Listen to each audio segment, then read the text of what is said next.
The human is not meant to withstand hatred. They're not meant to withstand the absence of love. When I was about 20 years old, I went to Romania and I saw several orphanages, and I wandered through them and I saw the impact of the lack of love on children. And while they entered the building, probably developmentally on point, if they ever left the building, they were developmentally delayed, cognitively delayed, and their bodies had imploded. They would never be the same again. It was unrecoverable. So, love is something that we need as human beings.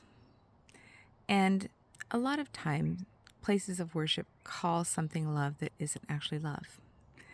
And the human body knows the difference. The human body has the ability to call BS. I don't know if you've ever played the game BS. Fantastic game. You have to a bunch of cards, and you need to lay down cards in order of, their number, aces, then number twos, threes, fours. I don't know all the names. But you say, all the cards in this deck that I'm laying down are from this number. And your opponents get to say BS if they think that you're lying, because your goal is to empty the cards out of your hand. So I'd like to call BS.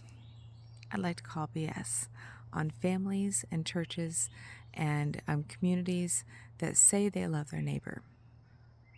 They say they love their neighbor. And then they oust them and they reject them and they talk about them, whether in the form of prayer requests or something else. And they choose to not commune with them. They choose to not allow them to be involved. They excommunicate them socially. They socially murder them. And they call it love. I call BS.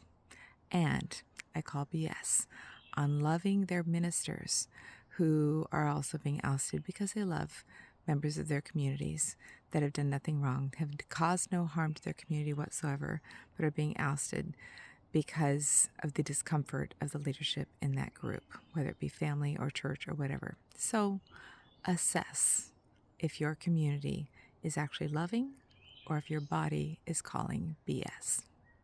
And I'll see you soon.